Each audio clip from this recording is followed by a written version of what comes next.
On January 25, the Australian Army's 7th Brigade made a post to its public Facebook page. It was welcoming a new member of the team.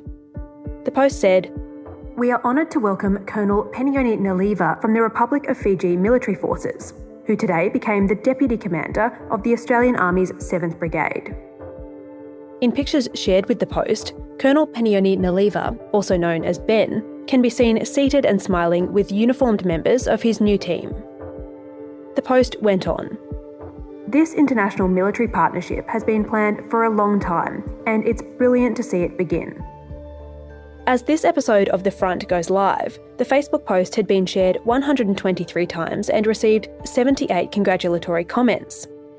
One reads, "What a super posting. Solid ADF-RFMF relationship right there." But that optimism isn't shared by everyone.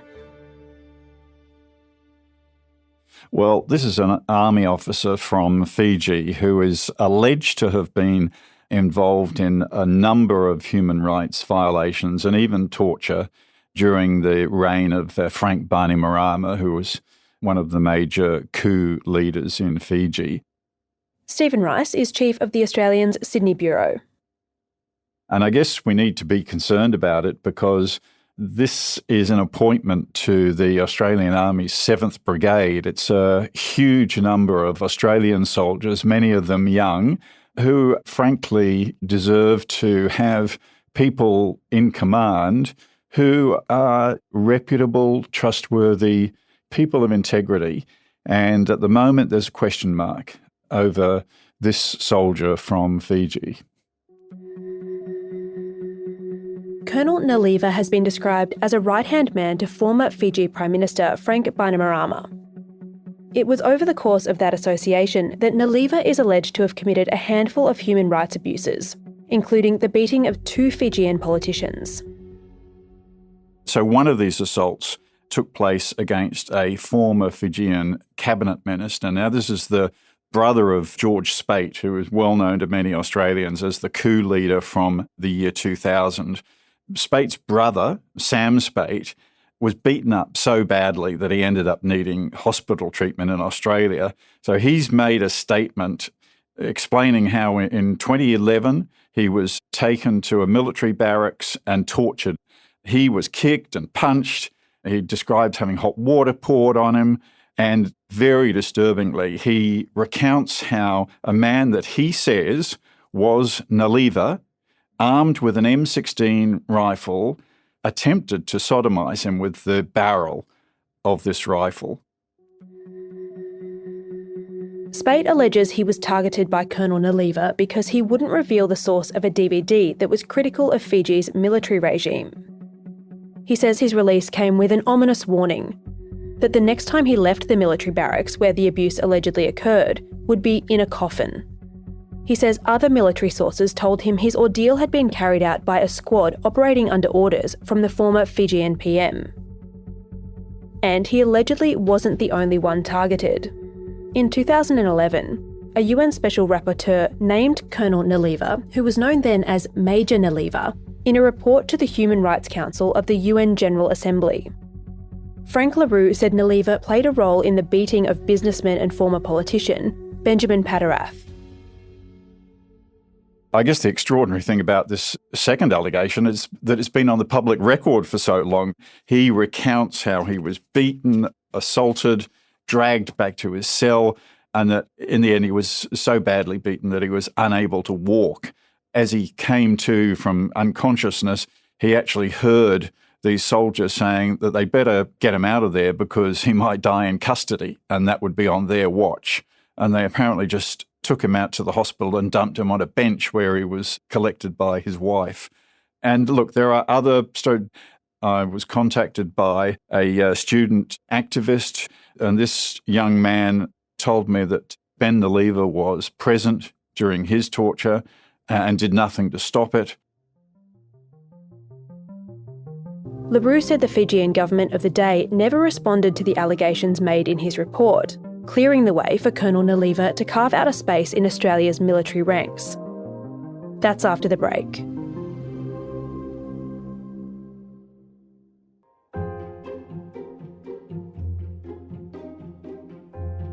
Colonel Penioni Ben Naliva's appointment to the Australian Army's 7th Brigade follows his graduation from the Australian War College and completion of the Defence and Strategic Studies course in December.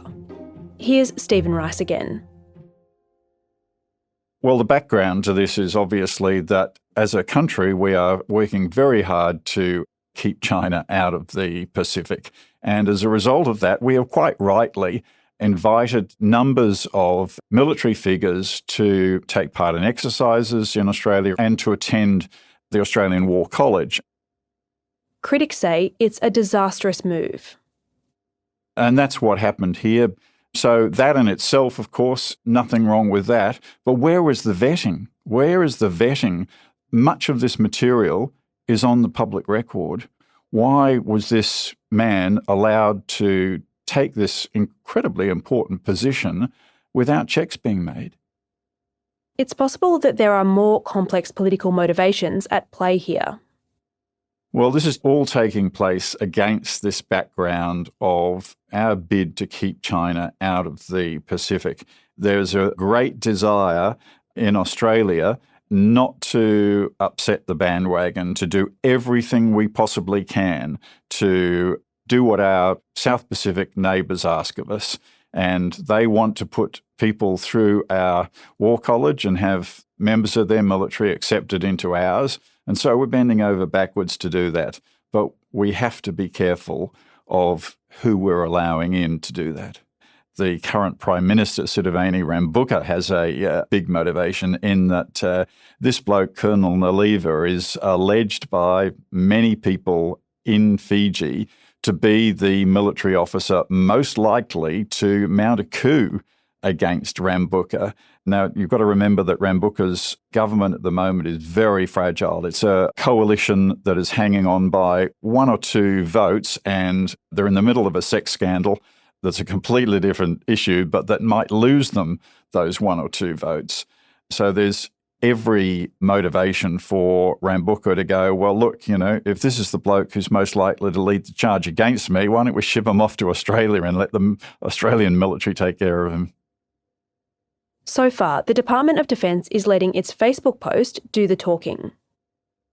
Look, Defence has been very coy about this after our inquiries. They've said that they are aware of reporting regarding Colonel Naliva and that they take allegations of wrongdoing seriously. So it appears that behind the scenes they are working with the Fijian government to determine what the next appropriate steps are, but what those may be is anyone's guess at this point.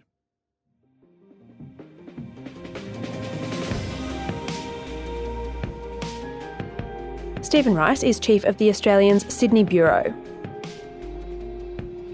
You can read that story, as well as all the nation's best news, sport, politics and finance right now at theaustralian.com.au.